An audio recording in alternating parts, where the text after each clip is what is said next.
what's up? It's your girl Michelle, and I am back with another video for you guys. And in today's video, I'm going to be sharing with you how you can price yourself as a luxury picnic planner.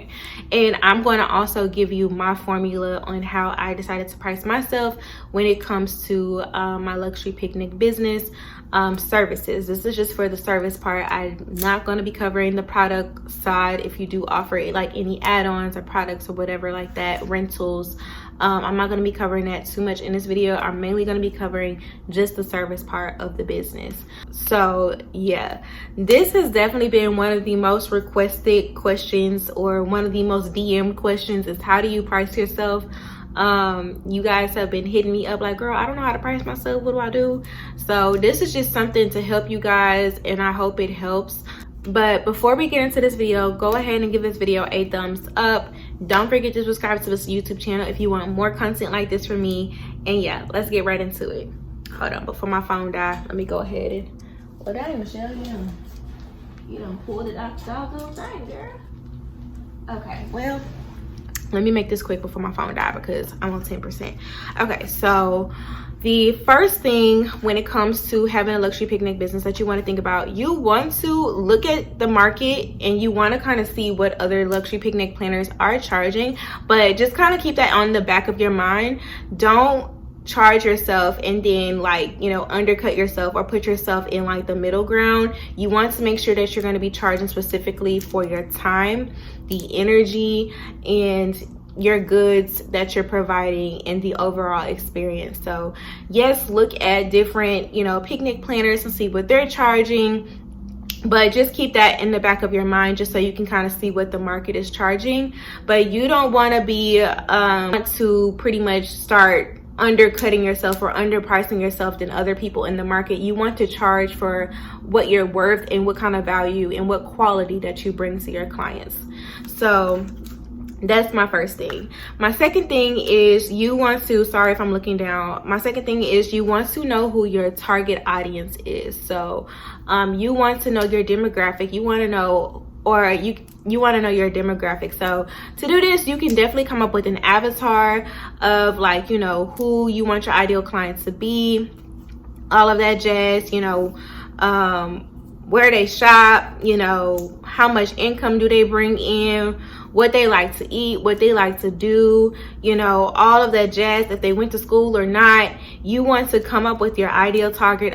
You want to come up with your ideal target audience and pretty much create an avatar of like what this specific audience would look like, so that you can know who you're marketing to and who you're serving and if they can actually afford your services. So the next thing is you want to make sure that you're considering your time. So as you know, time, like my mama used to say, time is of the essence, honey, because time waits on nobody. Time is so precious. So you want to make sure that you are pricing yourself for what you are worth, and then also, you know, what your time is worth, and make sure that you're able to make yourself a decent profit and a decent livable wage, especially if this is something that you're looking to do full time.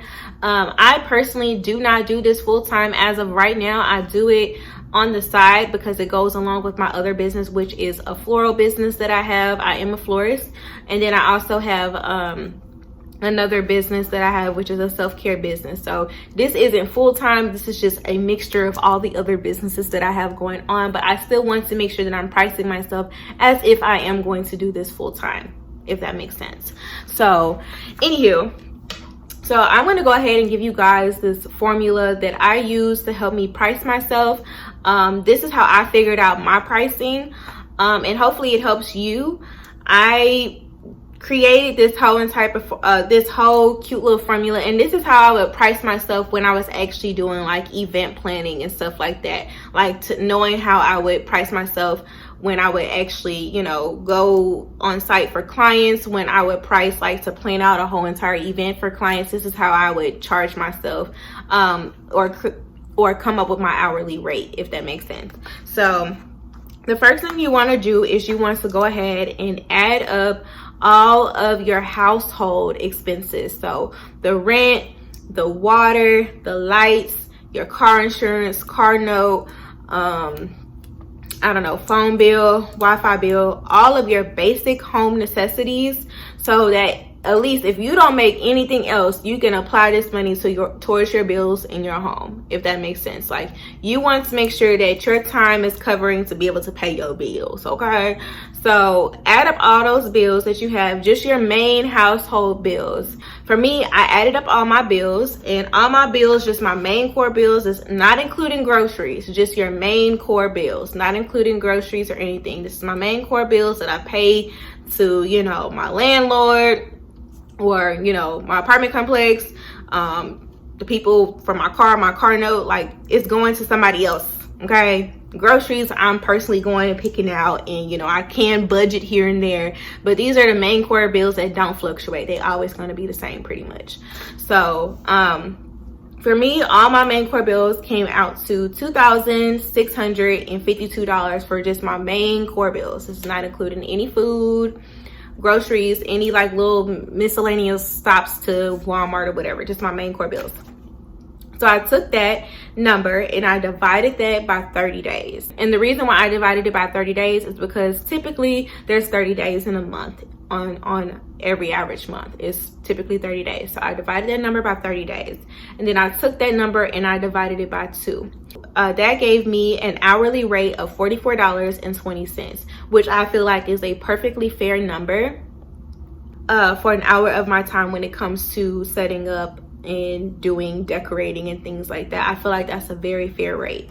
So anywho, so my picnics, my baseline or my base price for my basic picnic for a couple, for 2 people, is $175. So just keep that number in the back of your mind. So typically when it comes to me setting up picnics, my average picnics are 2 hours. And now people can add on an extra hour if they would like to, or anything like that, they can, but they can't take away, because it's gonna be flat of 2 hours, because you're typically gonna spend about 2 hours there setting up, taking, you know, getting there, taking pictures, all that jazz, and eating your food, doing whatever you do. It's typically gonna take about 2 hours for the picnic, or that's typically how long it lasts.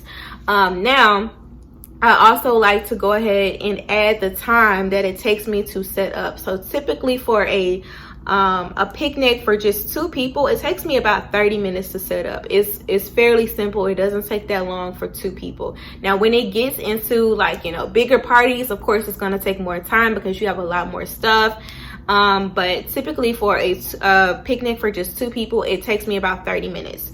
So going back to my hourly rate, so since my picnics last for 2 hours, that brings that base rate for just a 2-hour picnic, for my hourly rate, is $88.40. And then I go ahead and I add that extra half hour that it would typically take me to set up, which brings it to $22.10. So now when you add all that together, for just the basic hourly rate for me, it's $110.50. So that's covering my hourly rate, just for me to be there and set up and all that kind of stuff like that. That's my hourly rate for my picnics. Now, and then also take it down, because girl, take it down and storing, girl. Woo! Per guest, as an add-on, if you want to add a guest to any of my, if you want to add a guest, it's $20. Well, that $20 is already included in that fee for those 2 people, because I feel like it's a fair rate, $20 per person, because, you know, I gotta wash some dishes and all that stuff like that, sanitize, all that stuff like that. So $20 per person. So since it's 2 people with this picnic, it's going to be $40, which brings me to $150.50. So now we have a difference of $24.50. So that difference right there goes towards my insurance for my business. I do have business insurance, and I highly recommend that you get it as well. I personally use Next Insurance. They are a great company, and I've been using them for pretty much all of my business across the board.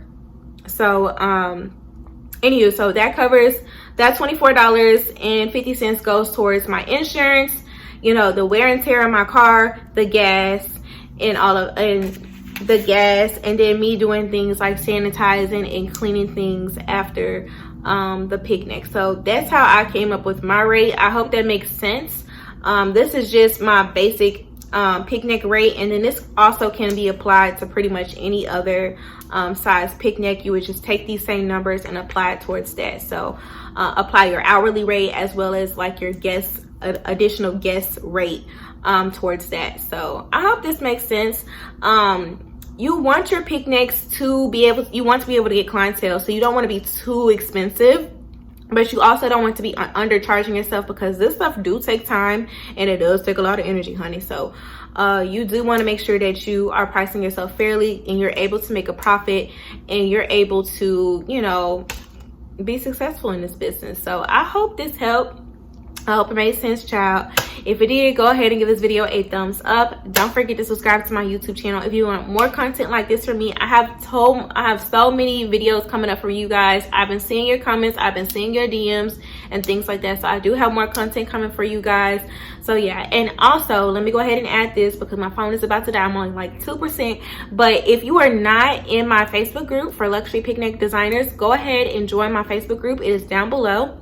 If you are still looking for that picnic checklist and all that stuff like that, or any printables that can help you with your business, go ahead and check out the link down below as well. I'll have everything linked down below. So yeah, I hope you guys enjoyed this video. Bye. I don't know what that was, but bye, y'all.